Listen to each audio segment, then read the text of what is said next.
Hello मेरे प्यारे साथियों, कैसे हो आप सब। उम्मीद करते हैं कि आप सब अच्छे होंगे, स्वस्थ होंगे, मस्त होंगे।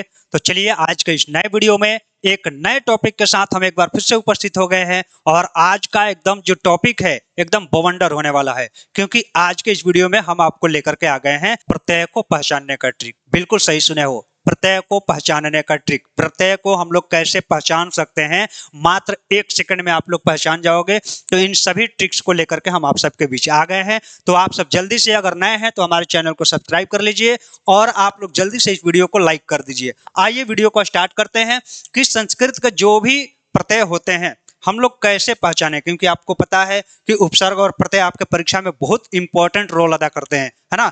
तो आइए प्रत्यय को हम लोग पहचानते हैं। यहाँ पे सबसे पहले हम आपको बता दें कि संस्कृत में जो प्रत्यय होते हैं वह 3 प्रकार के होते हैं। एक होता है कृत प्रत्यय, है ना, जिसे कृदंत भी कहते हैं, और दूसरा है तद्धित प्रत्यय। कृत प्रत्यय जो होता है वह धातुओं के साथ जुड़ता है, और तद्धित प्रत्यय जो होता है वह शब्दों के साथ जुड़ता है, जैसे संज्ञा, सर्वनाम या फिर अव्यय के साथ में। यहाँ पे आप लोग देख सकते हैं कृत प्रत्यय जो है इसे कृदंत कहा जाता है, धातु या फिर धातु का मतलब क्रिया ही होता है ना, तो क्रिया के साथ में ये जुड़ता है। तद्धित प्रत्यय जो है संज्ञा या सर्वनाम या फिर अव्यय के साथ में जुड़ता है। इसके बाद तीसरा जो अपना है स्त्री प्रत्यय। स्त्री के साथ कौन हल्ला करे, है ना, स्त्री स्त्री के साथ ही जुड़ता है। स्त्री प्रत्यय स्त्री वाले शब्दों में जुड़ता है। इसके बाद हम बात करते हैं सबसे पहले कृत प्रत्यय में, और कृत प्रत्यय में सबसे आपका इंपॉर्टेंट आता है कता प्रत्यय। कता प्रत्यय में आप लोग देख सकते हैं इसकी पहचान यही है कि आपको कृत प्रत्यय जो है आपका कृदंत प्रत्यय है, और कृदंत प्रत्यय किसके साथ जुड़ता है, तो ये आपका जो है धातु के साथ में जुड़ता है। तो आपको धातु के अंत में यदि तह, टह, क, व, म इस प्रकार के अगर आपको देखने को मिलते हैं, किसी भी धातु के अंत में अगर ऐसा देखने को मिलता है तो आप लोग समझ जाइएगा कि यह कता प्रत्यय है। आप लोग आराम से टिक कर लेंगे परीक्षा में। उदाहरण आप लोग देख सकते हैं, जैसे मान लीजिए यह चल। चल क्या है, चल धातु है और धातु के साथ में कता प्रत्यय जुड़ा हुआ है तो चलिता हो गया।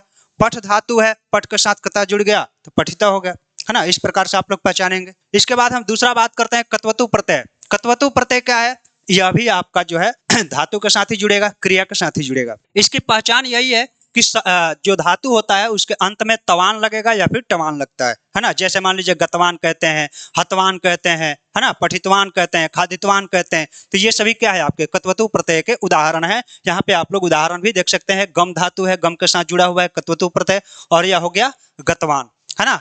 इस प्रकार से हम लोग देखते हैं। तीसरा जो आता है आपका कत्वा प्रत्यय, है ना। कत्वा प्रत्यय भी क्या है, यह भी आपका धातु के साथ ही जुड़ेगा, और इसका पहचान यही है कि किसी भी धातु के अंत में त्वा अगर आपको देखने को मिलता है या फिर ट्वा, ये भी आपको साथ साथ लिए चलते हैं हम, हालांकि ज्यादातर आपको त्वा ही देखने को मिलते हैं, ट्वा वाला बहुत कम ही शब्द आपको देखने को मिलेंगे।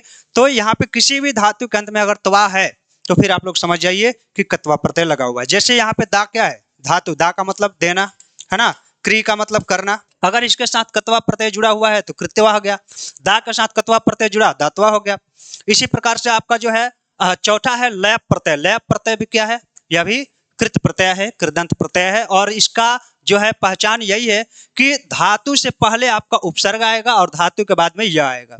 कोई भी धातु हो उसके अंत में देखिएगा तो य रहेगा, और उसके पहले देखिएगा तो कोई ना कोई उपसर्ग उसके साथ जुड़ा होगा। जैसे यहाँ पे भू जो है, भू क्या है, धातु है। यहाँ पे गम क्या है, गम भी धातु है। और इस धातु के साथ, धातु के पहले अगर आप लोग देखें तो ये अनु जो है क्या है, उपसर्ग लगा हुआ है।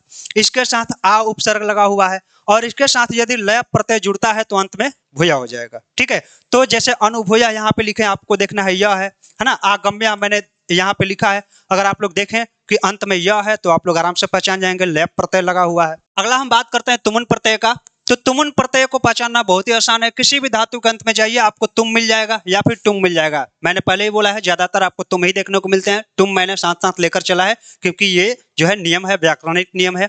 आपको अंत में अगर तुम मिलता है तो आप लोग समझ जाइए तुमुन प्रत्यय लगा हुआ है। जैसे गम धातु है, गम के साथ तुमुन प्रत्यय लगा, गंतुम हो गया। हंस, हंस क्या है, धातु है, हंसना, और हंस धातु के साथ तुमुन प्रत्यय लगा, हंसितुम हो गया, है ना। तो बहुत आसान है इस प्रकार से पहचानना आप लोग को। त्वयत प्रत्यय अगला आता है आपका, और इसका पहचान वही है कि तव्य, अंत में जो है किसी भी धातु के अंत में तव्य देखने को मिलेगा या फिर टव्य देखने को मिलेगा, है ना। ज्यादातर तव्य ही देखने को मिलेगा। जैसे यहाँ पे पठ धातु है और पठ के साथ त्वयत प्रत्यय लगा तो ये क्या हो गया, पठित्वया, है ना। अब मान लीजिए पठित्वय दे के आपसे पूछा जाए कि पठित्वय हमें कौन सा प्रत्यय लगा हुआ है, तो त्वयत प्रत्यय। ऐसे आराम से पहचान लेंगे हम लोग, त्वय लगा हुआ है, त्वयत प्रत्यय है। बहुत आसान है इसको पहचानना। अगला है सत्री प्रत्यय। ये बहुत इंपॉर्टेंट है, परीक्षा में ज्यादातर पूछा जाता है, सत्री और सानच। दोनों ज्यादातर पूछे जाते हैं। और इसका पहचान यही है कि किसी भी धातु के अंत में अगर न देखने को मिलता है त या फिर अंति या फिर ती, तो इस प्रकार से आप लोग पहचान जाइएगा आपका सत्री प्रत्यय लगा हुआ है। जैसे मान लीजिए, ये इतना याद रखिएगा कि सत्री और सानच दोनों क्या है, ये धातु के साथ जुड़ेंगे। जब भी जुड़ेंगे धातु के साथ में जुड़ेंगे, शब्द के साथ कभी नहीं जुड़ सकते। यहाँ पे धाव क्या है, धाव धातु है, नम क्या है, धातु है, खाद क्या है, धातु है। और इसके साथ में यदि सत्री प्रत्यय जुड़ा तो अंत में या तो न देखने को मिलेगा या फिर त देखने को मिलेगा या फिर अंति या फिर ती देखने को मिलेगा। यहाँ पे हम देख सकते हैं धावन, धाव जोड़ सत्री मिलकर के क्या बना, धावन बना। और अंत में अगर न देखने को मिल रहा है तो ये सत्री प्रत्यय है। नमन में अंत में न है, सत्री प्रत्यय है। और खादन में अंत में न दिख रहा है, ये क्या है, सत्री प्रत्यय है। अगला आपका आता है अनियर प्रत्यय। यह भी इंपॉर्टेंट है, ज्यादातर पूछा जाता है आपके परीक्षा में। और इसका पहचान यही है कि अनियर में आपको र को काट देना। अनियह आपको ज्यादातर देखने को मिलेगा, कहीं कहीं पे अनियह मिलता है, ठीक है। तो जैसे मान लीजिए पुज क्या है, पुज भी एक धातु है और पुज के साथ अनियर प्रत्यय जुड़ा, पूजनीय हो गया। दृश्य के साथ अनियर जुड़ा, दर्शनीय हो गया। तो आपको अंत में जाना है और अंत में आपको देखना है कि अनियह देखने को मिलता है कि नहीं। अनियह अगर मिल गया तो अनियर प्रत्यय है, कोई दिक्कत नहीं इसमें। इसके बाद आपका आता है सानच प्रत्यय। सानच प्रत्यय भी बहुत इंपॉर्टेंट है और सानच वाले में थोड़ा सा डिफिकल्ट आता है, क्योंकि यहाँ पे अलग अलग तरीके के जो है धातु के अंत में देखने को मिलता है। इसका पहचान यही है कि धातु के अंत में आपका आनह मिल जाएगा, मानह मिल जाएगा, सानह मिल जाएगा। यही फिर आपको आनह मानह सानह, है ना, वही बात है। या तो आनह मानह सानह मिलेगा या फिर आनह मानह सानह मिलेगा। तो यहाँ पे आप लोग देख सकते हैं, जैसे क्री धातु है और सेव धातु है, इसके साथ सानच प्रत्यय जुड़ा तो कुर्बान हो गया। यहाँ पे आप लोग देख सकते हैं आनह मिला हुआ है। सेवमान है, सेवमान में आप लोग देख सकते हैं माना है। तो यहाँ पे इस प्रकार के अगर आपको देखने को मिलते हैं धातु के अंत में, तो फिर वह आपका सानच प्रत्यय हो जाता है, ठीक है। किसी को भी कोई डाउट हो तो आप लोग कमेंट जरूर करेंगे। चलिए अगला हम लोग देखते हैं ल्यूट प्रत्यय। ल्यूट प्रत्यय बहुत आसान है, इसको आप लोग पहचान सकते हैं। किसी भी धातु के अंत में नम है ना या फिर नम लगता है तो फिर वह आपका ल्यूट प्रत्यय हो जाता है। जैसे मान लीजिए गम धातु है, गम के साथ ल्यूट लगा, गमनम हो गया, है ना। दृश्य धातु है, दृश्य के साथ ल्यूट प्रत्यय लगा, दर्शनम हो गया, है ना। तो अंत में आपको जाकर के नम ढूंढ लेना है। अगर नम दिखाई दे दिया तो फिर आपका ल्यूट प्रत्यय है, ठीक है। अब हम लोग बात करते हैं कितिन प्रत्यय का।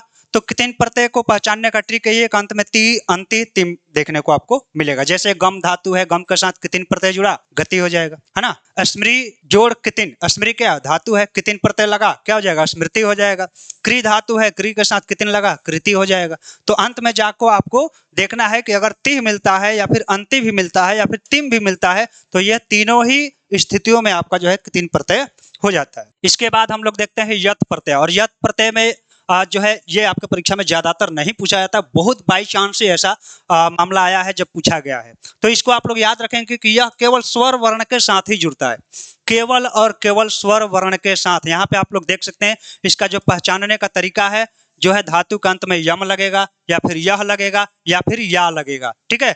जैसे दा, दा के अंत में हम क्या देखें, स्वर वर्ण, है ना। दा को अगर हम लोग तोड़ेंगे तो द जोड़ आ मिलेगा, हाँ, द जोड़ आ, ये व्यंजन और ये स्वर। तो स्वर वर्ण के साथ में ही यत प्रत्यय जो है लगता है और ये क्या हो जाता है, देयम हो गया, है ना। तो यहाँ पे आप लोग देख सकते हैं पहचान में मैंने लिखा है यम। अगर आपको यम मिल गया या फिर यह मिल गया या फिर या मिल गया, लेकिन ध्यान रखिएगा अगर स्वर वर्ण के साथ जुड़ा है तो ही हम कहेंगे कि यत प्रत्यय है, नहीं तो यत प्रत्यय नहीं है। यहाँ पे श्रव्यम है तो श्रु में भी स्वर वर्ण है और स्वर वर्ण के साथ में यत प्रत्यय लगा हुआ है, श्रव्यम हुआ है। तो इस प्रकार यह आपका यत प्रत्यय हो जाता है। सेम बस इसी के आधार पे आपको देख लेना है। यहाँ पे भी आप लोग देख सकते हैं पहचान में क्या है, यम है, यह है, या है। लेकिन अगर ये वाला जो है ण्यत प्रत्यय, यह केवल व्यंजन वर्ण के साथ, व्यंजन वर्ण के साथ अगर वहां पे व्यंजन मान लीजिए जुड़ा हुआ मिल जाए, जैसे मान लीजिए ण्यत, ये तो मान लीजिए कि आपको पता नहीं होगा कि ण्यत प्रत्यय है या फिर यत प्रत्यय है, कौन सा प्रत्यय है। आपको अंत में मिला यम, है ना। तो मैंने दोनों ही स्थितियों में बताया है कि यम जो है आपका यत भी हो सकता है, ण्यत भी हो सकता है। तो यहाँ पे आपका कैसे पता लगेगा, आपका जो धातु है वहां पे देखिए। जैसे पठ धातु है तो पठ के अंत में क्या है, हलंत लगा हुआ है, तो सेम व्यंजन है। और यहाँ पे आपको क्या देखने को मिल रहा था, यहाँ पे आपको स्वर देखने को मिल रहे थे। तो जहाँ पे स्वर लगेगा वहां तक यत प्रत्यय हो जाएगा, जहाँ पे व्यंजन है वहां पे ण्यत प्रत्यय हो जाएगा। बहुत सिंपल है, तो इसको आप लोग याद रखिएगा। उम्मीद करते हैं कि आप लोग कृत प्रत्यय को अच्छे तरीके से समझ लिए होंगे। अब हम अगले वीडियो में मिलते हैं तद्धित वाले प्रत्यय के साथ। इसके बाद तीसरे वीडियो में हम फिर से मिलेंगे स्त्री प्रत्यय के साथ, ताकि वीडियो लंबा ना हो, इसलिए आप लोग कम कम ही समझें, अच्छे तरीके से समझें। तो चलिए अब हम आप लोगों से विदा लेते हैं, मिलते हैं अगले वीडियो में। तब तक के लिए धन्यवाद, जय हिंद।